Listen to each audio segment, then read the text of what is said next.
내가 얼마나 큰 죄인인가, 얼마나 잘못된 삶을 살았나, 내가 그 무시무시한 지옥 형벌을 피할 수 없는 죄인이라는 사실, 이런 사실을 절감한 이제 사람이어야 돼요. 예. 그게 이제 회개한 사람입니다. 그래서 이제 십부림 단계 시작할 때 이제 그 점을 분명히, 자, 이제 그러면은 구주의 필요성을 확실하게 인식하고 있는가 하는 거예요. 구원의 필요성. 그래야 이제 구주 대신 우리 주님을 소개해 주죠. 근데 그 필요가 없는 사람인데, 아직 그걸 절감하지 못한 사람인데 그냥 진도만 쭉 나가요.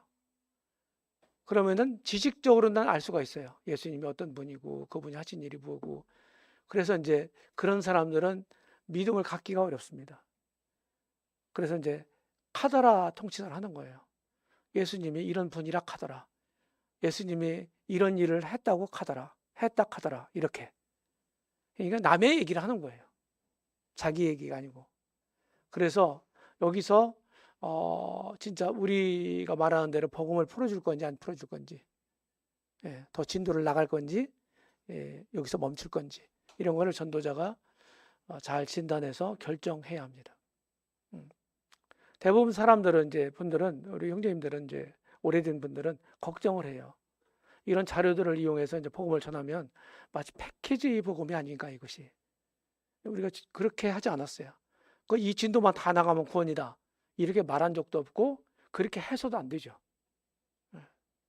그래서 굉장히 중요한 거예요. 그래서 계속 맨투맨 전도를 하면서 구도자의 반응, 구도자의 상태, 이런 것들을 체크하고 반응을 읽어내면서 이제 합당하게 이렇게 복음을 전하는 겁니다.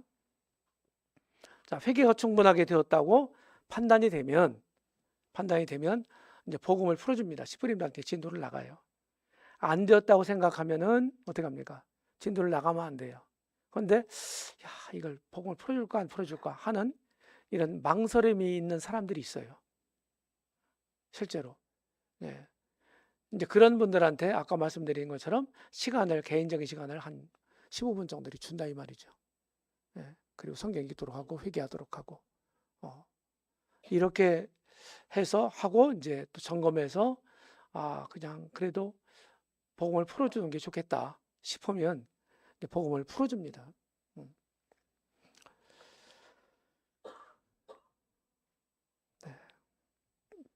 믿음은 이제 결단하는 단계죠. 저는 처음에 이제 이걸 보여줘요. 이건 보험 광고 그 문구거든요. 보험 광고 문구.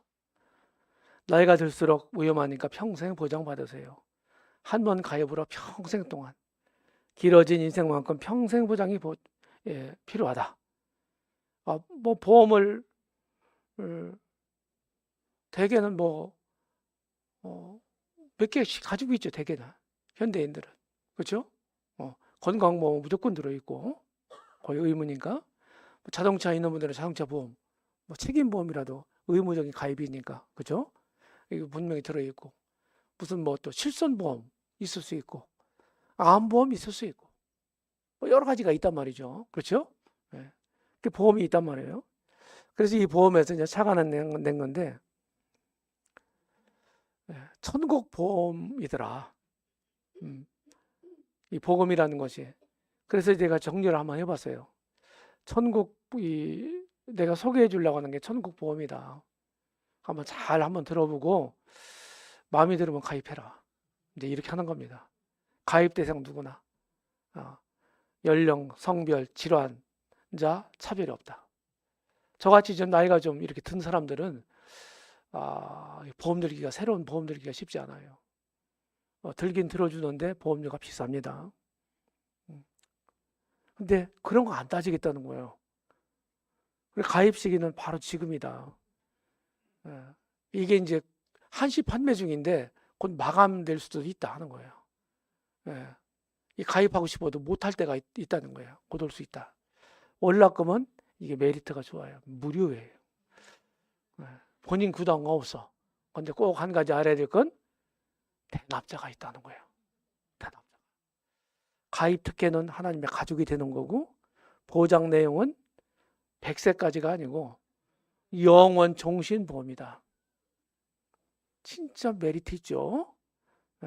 그래서 한 가지 딱 책임이 있는데 이제 소개해 주려고는 예수님을 믿기만 하면 된다. 이거 어려운 거 아니다. 잘 듣고서 그냥 마음에 받아들이면 되는 거다. 거부하지 않고. 영어로 뭐 리젝트 하지 않고 그냥 받아들이면 돼. 어셉트 하면 돼. 이렇게 하면은 구두자가 대부분 여기 와서는 피식 웃어요. 무슨 얘기인지 알거든요. 보험을 다 들어봤잖아요. 근데 이거보다 좋은 보험 이 보장 내용이 있습니까? 조건이 있어요? 없잖아요. 이렇게 하고 이제 영적 출생일 얘기합니다. 고린도후서 6장에 있는 말씀, 보라 지금은 은혜 받을 만한 때요, 보라 지금은 구원의 날이로다 하는 말씀이에요. 골로새서 1장 6절에 보게 되면 하나님의 은혜를 보세요. 이 복음이 이미 너에게 이름에 너희가 듣고 참으로 하나님의 은혜를 깨달은 날부터, 하나님의 은혜를 깨달은 날, 다시 말해서 복음을 깨달은 날이 있다 이거예요. 복음을 알고 믿은 날이 있다는 얘기예요. 이렇게 해서 이제 이 박스 안에 있는 글을 읽힙니다. 자, 시작. 한 번 태어난 사람은 2번 죽고 2번 태어난 사람은 한 번만 죽는다. 무슨 얘기인지 금방 알아들으시죠? 그래서 영적으로 다시 태어나는 걸 거듭난다고 그런다. 성경은. 거듭나지 않으면 하나님 나라 볼 수도 없고 들어갈 수도 없다고 성경은 명백하게 말씀하고 있다. 그래서 한 번 육체적으로 부모님에게서 태어나서 우리 이 세상에서 지금 숨쉬고 사는 거다. 저 세상, 저 천국에서 살려면은 어떻게 하나님으로부터 2번째 태어나야 된다. 뭘로? 하나님 말씀으로. 잘 소개할 테니까 잘 들으시고 꼭 믿으시기 바란다. 오늘이 하나님의 은혜를 깨닫는 날이 되기를 바라고 구원의 날이 되기를 바란다. 이렇게 얘기를 합니까? 그렇게 하시겠습니까? 그러면 이제 네 하고 대답하는 사람들이 꽤 있어요. 자, 구원의 날. 그런데 언제 내가 믿어야 되느냐? 2가지 조건이 충족되는 때다. 첫 번째, 죽기 전에 믿어야 된다. 죽기 전에. 죽은 후에는 기회가 사라지기 때문에. 2번째, 예수님이 재림하시기 전에. 그런데 이 2가지 다가 충족될 때가 언제겠냐? 내가 언제 죽을지도 모르고 예수님이 언제 오실지도 모른다. 그러면은 내가 구원받는 날이, 구원의 날이 내일이 아니고 모레가 아니고 차차가 아니고 다음 해가 아니고 언제냐 하는 거예요. 네, 구도에 물어봐요. 그럼 답을 대개 정답은 50% 이상이 맞추더라고요. 지금이라고. 그렇습니다. 바로 지금입니다. 그래서 아까 읽었죠? 보라, 지금을 강조합니다. 이렇게 해서 오늘 꼭 구원 받으시겠습니까? 진짜 믿으시겠습니까? 이렇게 하면은 네, 대답을 바꾸고 하면 좋아요. 여기서. 자, 구속사의 정체를 보겠습니다. 예수님은 여러분들 교재에는 없을 추가된 내용일 겁니다. 예수님이 어떤 분이냐? 영원하신 하나님이시다 하는 거예요. 성경에 여러 말씀들이 있어요. 대표적으로 요한복음 1장 1절 말씀을 인용했는데요. 그 다음에 그는 우주의 주권자시다. 예수님이 이제 지상명령이라고 하는 그 말씀에서 예수께서 나와 이르시되 하늘과 땅의 모든 권세를 내게 주셨다. 하늘과 땅의 모든 권세. 이게 뭐냐 도대체. 한번 생각해 보세요. 성경 전반적으로. 예수님이 가지고 있는 권세가 뭘까? 아버지 하나님으로부터 받은 권세가 뭘까? 그리고 신약성, 성경이 다 말하고 있는 바가 뭘까? 그 권세가. 첫 번째, 창조권. 2번째, 그 창조된 모든 우주를 통치할 수 있는 통치권. 그리고 당신의 사역에, 당신의 일에 사람들을 불러 사용할 수 있는 임용권. 또 하나는 심판권. 요한복음 5장에 보게 되면 모든 심판하는 권세를 아들에게 맡기셨다고 그랬어요. 요한복음 5장 22절. 이런 거 가지고 있는 거예요. 이게 하늘과 땅의 모든 권세예요. 놀랍잖아요. 앞으로 죽으면 예수님 없어. 예수님 안 믿어. 이랬던 그분 앞에 반드시 선다. 산 자와 죽은 자를 심판하실 그리스도 예수. 디모데후서 4장 1절에서 말씀하고 있지 않습니까? 그는 만물의 창조주십니다. 모든 세계를 지으신 분이에요. 이분이 사람이 되셨다고요. 이게 불가사의한 일이죠. 그리고 참된 사람이다. 하나님과 중보 사이도 한 분이시니 곧 사람이신 그리스도 예수라. 이 말이 디모데전서 2장 5절에 나와요. 그 앞절은 뭡니까? 하나님은 모든 사람이 구원받으며 진리를 아는 데 이르기를 원하신다 하는 말씀이에요. 2장 4절 말씀. 사람이시다. 이렇게 강조를 합니다. 그 다음에 만민의 구원자십니다. 임금과 구주로 삼으셨다고 그랬잖아요. 임금 왕이에요. 주라고 하는 말이에요. 주. 그리스 말로 큐리오스예요. 절대 주권자. 예수님이 이런 분이시고, 예수님은 두 가지 이름을 갖고 계셨습니다. 굉장히 중요한 얘기예요. 예. 마태복음 1장을 펴라고 그래요. 시프림 단계에서. 1장 저는 18절부터 읽힙니다. 18절은 마리아가 이제 성녀로 잉태됐다는 내용이 나와요. 그걸 확인시켜줘요. 설명은 조금 이따 하면 돼요. 찾아왔으니까 시간 전략하기 위해서. 그리고 21절을 이제 읽혀도 되고, 아니면 눈으로 보면서 거기 21절에 무슨 이름이 있죠? 어떤 사람은 눈을 감고 생각하는 사람이 있어요.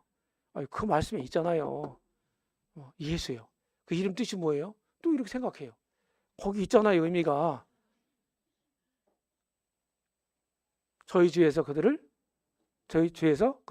저희를 구원할 자다. 이 구원자라는 의미란 말이에요. 예수라는 이름. 예수라는 이름은 진짜 이스라엘에게, 히브리인들에게 아주 흔한 이름이에요. 예수라는 이름은 이제 헬라 말인데, 히브리어로는 예수라고 하는 이 헬라어가 여호수아예요. 조슈. 영어로는 조슈아라고 그러죠. 여호수아. 여호와는 구원이시다. 이런 의미거든요. 예수라는 이름이 그 의미다 이 말이에요. 네, 그 다음에 이제 23절 보라고 그래요. 23절. 한 절 건너뛰어서 23절에 이름이 어떤 이름이나요? 임마누엘이요. 이름 뜻이 뭐예요? 한번 경험이 있으니까 성경 보는 거예요. 이를 번역한 즉 하나님이 우리와 함께 계시다. 하나님의 이름이 여러 가지가 있습니다. 여호와라는 이름도 있고, 그리고 엘, 여기 임마누엘 할 때 엘이 하나님이에요. 히브리어로 엘. 그 엘에 대한 복수 명사가 엘로힘이에요. 엘로힘. 그래서 임마누엘, 하나님이 우리와 함께 계시다 한 뜻이에요. 그런 의미잖아요. 그래서 하나님이란, 예수님은 구원자라는 이름을 갖고 오셨고, 그리고 하나님의 이름을 가지고 믿는 사람들과 함께 하시기 위해서 임마누엘이라는 이름을 가지고 오셨다. 그러니까 이 두 가지 이름에서 우리 죄 문제만 해결해 주는 해결사만이 아니에요. 예수님은 하나님과 나 사이에 문제가 되는 죄 문제를 해결하시고 관계를 복원하셔서 우리와 함께 하시기 위해서 오신 거예요. 하나님이 임마누엘 하시기 위해서, 쉽게 얘기하면. 아셨죠? 그러니까 여기에서부터 뭐가 나와요? 주제권이 나오는 거예요. 자, 우주 만물을 창조하신 분이 하나님이시죠? 신약 성경은 명백하게 4군데 이상에서 예수님이 친히 우주 만물을 창조하신 하나님이다, 이렇게 말하고 있어요. 진짜 빼박이에요. 여기 뭐 궁금하게 설명할 것도 없어요. 명백하게 이렇게 말씀하고 있어요. 그러면은 우주 만물에 대한 주권자가 누구예요? 신약적으로 말하면은 예수 그리스도다 이 말이에요. 예수 그리스도. 맞죠? 그런데 하나님 없이 하나님 떠나서 살던 사람들이 하나님이신 예수님이 우리의 주권자인 걸, 우리 주인인 걸 몰랐어. 그렇죠? 모르고 살았어. 근데 복음을 통해서 알게 됐단 말이에요. 믿게 됐단 말이에요. 그럼 그때 이제 복음을 통해서 이분은 나의 주권자구나, 내 주인이구나, 나의 하나님이구나, 나의 주, 나의 하나님이구나, 이 사실을 알게 됐단 말이에요. 그때 복음을 통해서 내가 듣고 내가 그걸 알게 됐을 때, 그때 인정했을 때, 그때 비로소 예수님이 나의 주권자시냐 이 말이에요. 주권자가 전에는 아니었는데 주권자가 그때 비로소 됐냐 이 말이에요. 아니에요. 원래부터 주권자였어요. 내가 인정하지 않았을 뿐이지. 동의하십니까? 그러니까 복음 안에 다 주권, 예수님의 주권이 다 들어있는 거예요. 근데 뭐 주재권 복음이니 무슨 복음이니 이런 얘기를 한단 말이에요, 사람들이.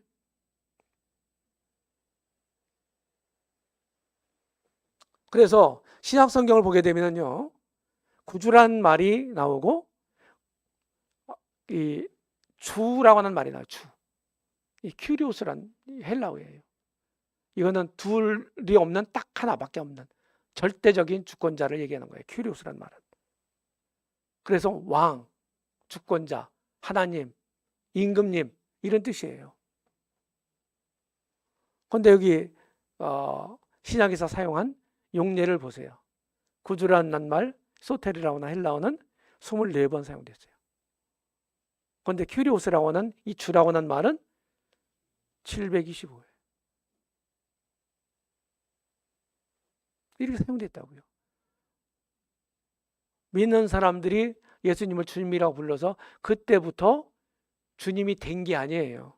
원래부터 주인이었고 내가 몰라 뵀지만 내 안에서 믿을 때 주인으로서의 주권자로서 회복되는 거예요. 복원되는 거예요. 우주 만물을 창조하시고 우리를 창조하셨다면 나의 주권자이면 틀림없잖아요. 그렇죠? 맞아요, 안 맞아요? 이런 얘기가 되겠습니다. 정리하면은 구주로서의 예수님, 이른 양을 찾으러 오셨다고 그랬죠. 그 다음에 임마누엘 하나님, 이렇게 왕으로서의 왕관을 쓰고 계시죠. 네. 자, 그 다음에 이 두 가지 이름을 갖고 오셨다. 그래서 예수님을 구주로만 믿는 거, 다시 말해서 내 죄 문제만 해결해주는 구주로서만 믿는 게 아니고, 죄사함만 믿는 게 아니고, 이분은 죄사함과 뭡니까? 나의 주권자시다. 주권의 회복. 죄를 용서하시고 뿐만 아니라 주권을 회복하시는 거예요. 관계 개선을 통해서. 내 속에서. 각자의 속에서.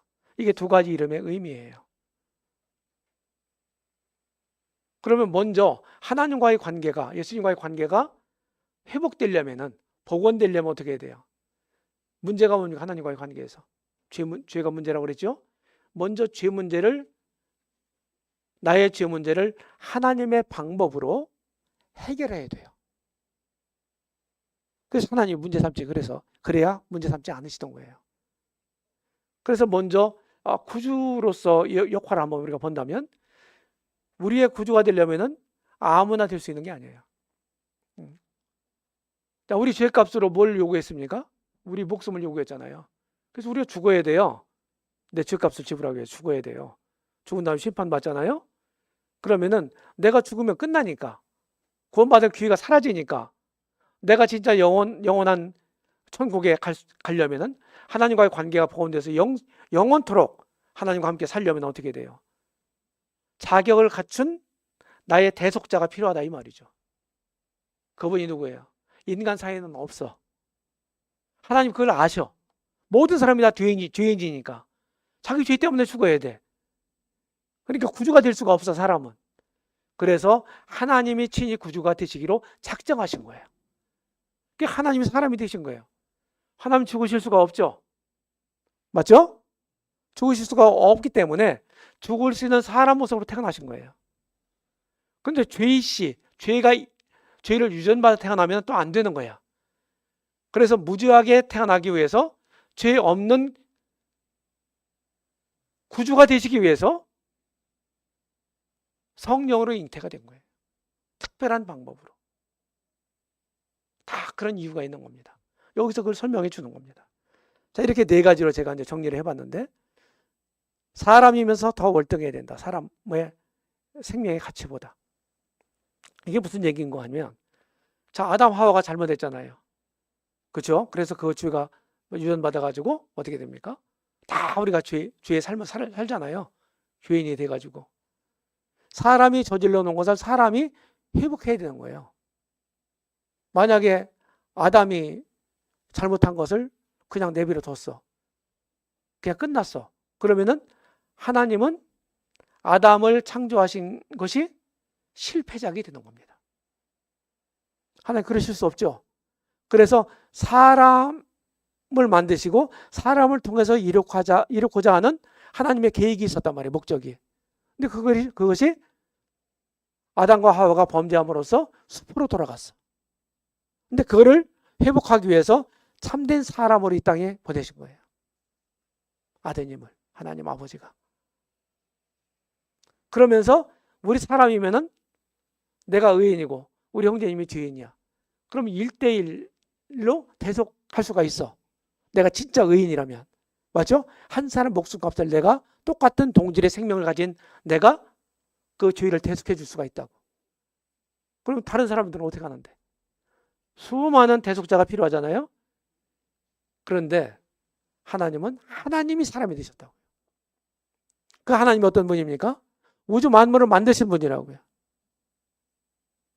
그러니까 이 지구상에 수많은 사람들이 살다 갔고 그리고 지금 살고 있어. 70만 명 이상이.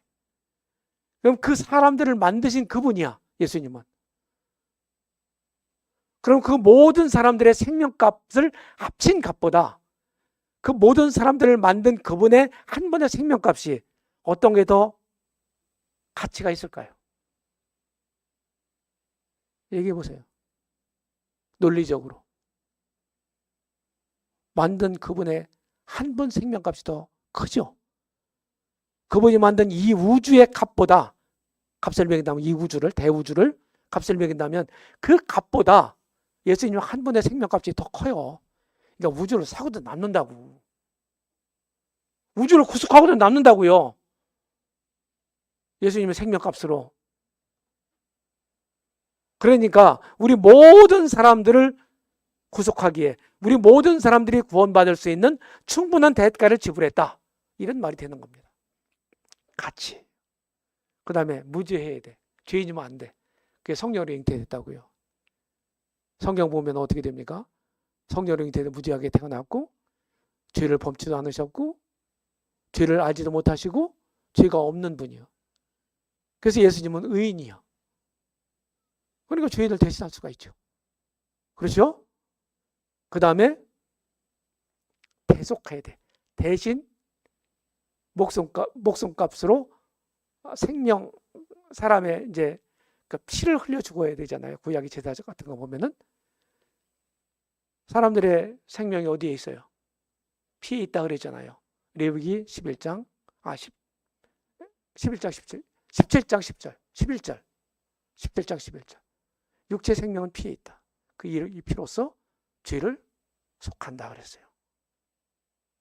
이 피 자체가 생명 그 자체를 가리키는 거예요. 제가 피 전문가입니다. 한 4.5리터 정도 있어요. 성인, 어른들이 피가, 혈액량이. 3분의 1 정도 흘리면요. 생명이 위급합니다. 반 흘리면 죽어요. 그냥 죽어요. 제가 병원 근무할 때 교통사고 환자가 들어왔어요. 야근을 하는데. 우리 잠자는 게 아니에요. 숙직하는 게 아니고 일하는 거예요. 현업부서라고 있어요. 병원에, 큰 병원 가면. 제가 이제 임상병이잖아요. 밤에 간호사들, 잠자는 사람들이 아니에요. 밤에 근무하는 거예요. 야간 근무. 근데 혼자 하는데 교통사고 환자가 와서 피를 너무 흘린 거야. 여기 운전대에다가 여기를 치받아가지고 간이 다 이끼진 거예요. 으깨졌어. 피를 엄청 흘려가지고 밤새도록 피를 줬어요. 100병을 줬다니까, 100병. 피를. 근데 죽었어, 결국. 이게 실제 있었던 거예요. 예수님의 피를 흘렸다. 그 말은 무슨 말이에요? 자기 생명을 내놨다 하는 거예요. 그 생명값으로, 다른 말은 피값으로, 피값이 예수님의 생명값이에요. 그걸로 우리를 구속한 거예요. 구속이란 말은 정당한 값을 지불하고 샀다 하는 거예요. 샀다. 우시장 있잖아요. 소 파는 시장. 정당한 값을 지불하고 그 소를, 우시장에 나온 소를 샀어. 그럼 돈을, 정당한 대가를 지불한, 값을 지불한 사람 거잖아요. 소는, 그 소는. 그렇죠? 우리 모든 사람들의 목숨값, 죄값을 대신 지불했다. 이게 대속이에요. 대속. 반드시 죽어야 돼요. 예수님 죽었나요? 아니면 죽은 것 같았다가 깨났나요? 진짜 죽었잖아요. 그렇죠? 옆구리 찔러보고 다 확인하고 다 했잖아요. 장사까지 지내잖아요. 염색바지 다 해가지고. 근데 여기서 끝나면 안 돼. 부활해야 돼. 부활. 성경 보니까요. 죽고 끝났다면, 진짜로 예수님이 나를 위해서 진짜 죽기만 했다면, 그리고 부활하지 않았어. 진짜로. 그렇다면 이분은 우리의 구주가 되실 수가 없어. 죽으실 뿐만 아니라, 진짜 죽을 뿐만 아니라 부활해야 돼요. 이 성경이 가르치는 바예요. 좀 이따 또 자세히 말씀드리겠습니다. 부활해야 돼요. 예수님 부활하셨나요? 부활이죠. 자, 우리가 복음 전할 때 예수님 죽으시면 막 전했어. 제가 이제 드린 자료를 보면요, 뭐 부활 다 나오잖아요. 이게 다 전하도록 돼 있어요. 근데 그 전에 우리가 할 때 이제 예수님 죽으심, 십자가 얘기하고 그냥 끝났잖아요. 부활 얘기 별로 안 했잖아요. 제가 구원받을 때도 그랬다니까. 그런데 구원 받았단 말이에요. 부활 안 전했으니까 그건 복음이 변질된 거야. 그건 구원 아니야. 이렇게 얘기하면 안 됩니다. 큰일 나요. 그런데 우리가 완벽한 복음 내용을 완벽하게 전해야만 구원받는다. 그러면은 아마 구원받기가 조금 힘들 거예요. 아마. 쉽지 않아요. 잘 들으세요. 제가 무슨 얘기를 하려고 하는지. 그런데 예수님의 죽으심만을 전했어. 부활은 터치를 못했어. 전할 때. 그렇다 할지라도 예수님이 진짜 살아나셨잖아. 맞아요? 그러니까 그걸 근거로 해서 하나님 우리를 구원하시는 거야. 진짜 믿었다면. 말을 잘해야 돼요, 우리가.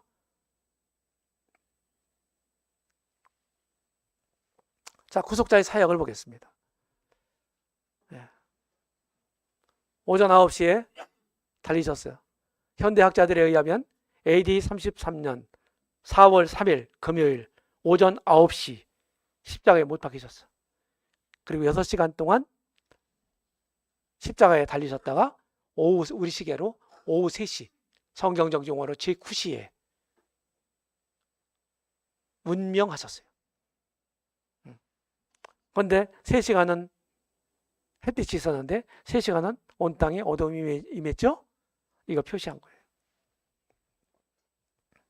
구원받은, 그래서 이제 여기서 저는 누가복음 23장으로 가요. 거기에 이제 보다 예수님이 십자가 못 박혀 달리시고 이랬던 장면들이 다른 복음서보다는 좀 자세하게 되어 있어. 23장 보고 그 다음에 요한복음 19장 보고 20장 보고 이렇게 합니다. 20장 이제 부활에 대한 얘기가 나오잖아요. 이렇게 3명이 두 강도와 함께 십자가 달렸어요. 먼저 기도하시죠. 자기 못 박는 사람들을 위해서 우리 주님이. 그리고 두 강도가 다 욕해요. 너를 구원해봐라 그랬어요. 이러면서 이제 욕합니다. 처음에 그랬던 것 같아요. 그러다가 한 강도가 내가 그리스도가 아니냐, 너와 우리를 구원하라 이렇게 얘기를 했어요. 그런데 한 강도는 나중에 마음에 변화가 왔어. 그래가지고 이런 얘기를 하는 거예요. 이걸 잘 분석해 보니까 회개하고 믿는 거더라고요. 여기 보세요. 내가 동일한 정죄를, 내가 그리스도가 아니냐, 너와 우리를 구원하라. 처음에는 함께 십자가에 못 박힌 강도들 함께 욕했어, 둘이. 그러다가 한 명은 심경의 변화를 일으켰어.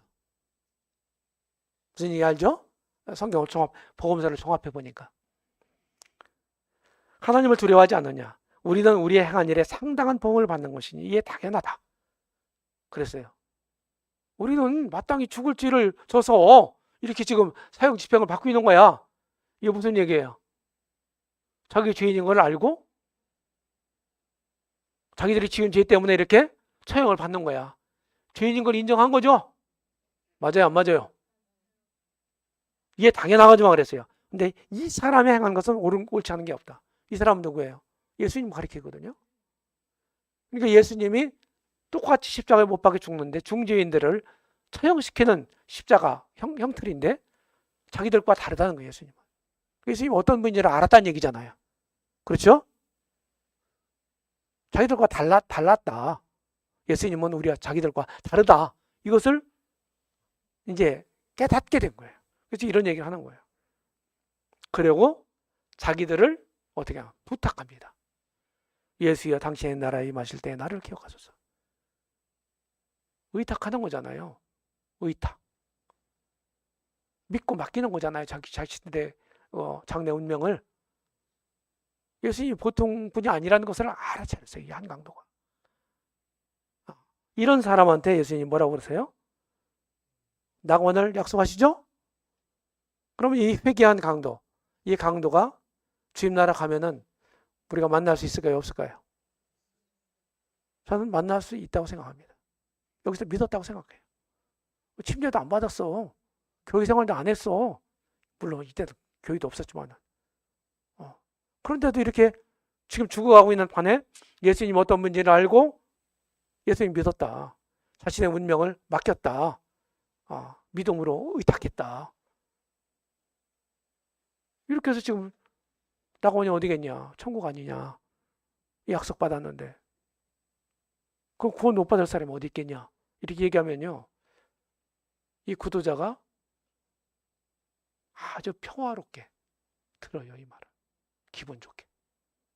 그렇죠? 이거 설명을 해요. 예수님 십자가를 지시고 이제 가십니다. 그 다음에 이 시는 이거는 제가 이제 이스라엘 가가지고 비아 돌로로사라는 게 있어요. 비아 돌로. 이 라틴어인데 라틴어. 비아는 길이란 뜻이에요. 돌로로사는 십자가란 뜻이에요. 십자가의 길. 예수님 십자가를 짊어지시고 골고다 언덕 올라가셨잖아요. 그렇죠? 빌라도 관저에서부터. 예. 이제 그 길을 이제 비아 돌로로사라고 그러는데 아침 6시에 일어나가지고 아침도 안 먹고 거기를 가봤어요. 골고다 언덕 그 위까지. 그러면서 이제 저 밑에 가서 가이드가 그러더라고요. 뭐 믿거나 말거나인데 이 두 돌은 예수님 당시의 돌이라고 그러더라고요. 뭐 확인할 길이 없잖아요. 근데 가이드가 그렇다는 거예요. 그러니까 그 말만 들었는데 마음이 감동이 오는 거예요. 마음에 진짜 주님이 우리 주님이 나를 위해서 죽으시기 위해서 달려 죽을 그 십자가를 짊어지시고 여기 쩔뚝거리면서 이 길을 걸어갔다는 얘기인데 너무 감동이 되는 거예요. 그래가지고 돌아와서 이런 시를 썼습니다. 영역의 길 이래가지고 지나갈게요. 손에 못이 박히고 발에 못이 박히고 머리에 가시관 쓰고 왕관을 써야 될 유대인의 왕으로 오셨잖아요. 다윗의 혈통을 통해서 그죠? 그러니까 왕족이잖아요. 그런데 가시관 썼어. 씌웠어요. 로마 군병들이 희롱하느라고. 누구를 위해서 이렇게 했습니까? 이 정도 오면은요. 저를 위해서요. 대답이 이렇게 나와야 되죠? 구두자 입에서. 그러니까 이 구조는 그냥 계속 시인을 받아가면서 깨달아져 가는 거예요. 이거는 패션 오브 크라이스트라는 영화입니다. 이거 보셨나요? 청주에 이제 처음 이 영화가 들어왔다고 하더라고요. 어떤 그 부부가 믿는 저 형제자매 부부가 저한테 전화가 있어요. 전화를 했어요. 이거 들어왔다는데 같이 영화 보러 가시래요? 저는 뭐 시네마 영화 뭐 극장 같은 데 잘 안 가는 사람이에요. 여태까지 제가 지금 뭐 70평생 영화를 본 게요. 몇 편에 불과해요. 몇 편. 예. 이게 두 번째 본 영화예요. 맨 처음에 청년 때 배너라는 작품 봤어요. 그 다음에 요거 봤어. 그 뒤에 이제 몇 편 봤거든요. 10편도 안 돼요. 제가 여태까지 본 영화가. 십자가에 이 고문 받으시고 채찍 맞으시고 십자가에 달리는 장면까지 영화화가 됐어요. 이 감독이 이제 캐톨릭 사람이래요. 근데 용어라든지 뭐 이런 거 여러 가지가 이제 캐톨릭 냄새가 좀 나긴 났는데, 그럴지라도 저 울고 나왔습니다. 제가 눈물이 많은 사람은 아니에요. 울고 나왔어요. 안 울 수가 없더라고요. 그래서 이거를 좀 보여주면 좋아요. 이건 뭐 시간 관계상 안 보겠습니다. 진짜 막 채찍 맞고 하는 거 이런 걸 보여주면요, 굉장히 이제 리얼합니다. 누굴 위한 거냐 이게 도대체. 예. 죄가 없는 예수님이 당신을 구원하기 위해서, 당신의 죄값을 지불하기 위해서 이런 모진 고난을 받으신 거다. 어떻게 이분을 이제 생각하고 대화할 것이냐, 이렇게 이제 얘기를 하는 거예요. 예수님이 이렇게 죽으셨죠? 십자가에서. 네. 그리고 이제 여기서 어디로 갑니까? 요한복음 19장으로 가세요. 찾습니다. 그리고 이제 대개 두 말씀을 읽어요. 28절 말씀, 내가 목마르다. 30절, 다 이루었다 하는 말씀이에요. 십자가에 6시간 동안 달리시면서 7마디를 하셨다고 그러죠. 그래서 이걸 이루면서 가상 실언 가짜예요. 십자가 할 때 가짜. 가상 7원, 가상 7성 그럽니다. 네, 그 중에 이제 2마디예요. 그리고 이 다음에 한 게 내 영혼을 아버지께 부탁하나이다. 이게 7번째 마지막 말씀인데, 이게 설명하는 거예요. 왜 목마르셨겠냐 질문합니다. 뭐라고 대답하시겠습니까? 자꾸 이제 반응을 좀 이끌어내고 생각하도록 만드는 거예요. 질문하면 생각할 거 아니겠어요? 왜 목마르겠냐? 땡볕이라서? 뭐 그럴 수도 있죠. 그런데 사람이 피를 많이 흘렸죠. 채찍 맞고 막 못 박히고 가시고 안 쓰고 유혈이 낭자했죠. 피를 많이 흘리면 혈액은 수분이 90%예요. 혈액을 많이 실혈을 하면 이 증상이 뭐가 나오냐면요, 목마름에 갈증이 와요. 그럼 뭘 줘야 돼요? 물 주면 안 돼요. 상식. 물 주면 안 됩니다. 수혈해 줘야 됩니다. 물을 주면 금방 흡수가 돼서 혈액 내로 바로 수분이 들어가요. 그러면 혈액이 묽어지겠죠. 그러면 양은 다 찼는데 혈액 기능을 못 해요. 묽어서. 그래서 빨리 수혈해 줘야 되는 거예요. 왜 목마르다고 하시겠냐? 피를 많이 흘렸기 때문이다. 복음적으로 설명하는 겁니다. 실제로 그럴 수 있어요. 그 다음 2번째, 다 이뤘다고 그랬다. 이게 좀 설명이 필요한 거예요. 헬라어로 테테레스타이라고 하는 말인데, 이 말은 상거래 용어로 사용되던 용어라고 하더라. 상거래 용어. 자, 재래시장에 가서 흥정을 해요. 이제 가격 절충이 일어났습니다. 살 사람이 이제 지갑에 돈을 꺼내주고 하면서 물건 가져가면서, 테테레스타이 무슨 의미냐? 값 다 지불했어? 계산 끝났어? 이런 의미라는 거예요. 그러면 구두자에게 얘기하죠. 무슨 값을 다 지불했다는 거예요? 죄값이요. 누구 죄값? 내 죄값이요. 이런 답을 계속 얻어내야 돼요. 끝났다 이제. 영어 성경은 it is done 그랬어요. 끝났다.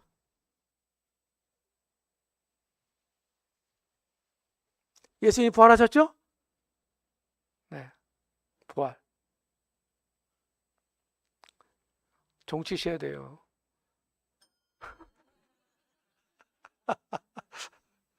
다음 시간 하겠습니다.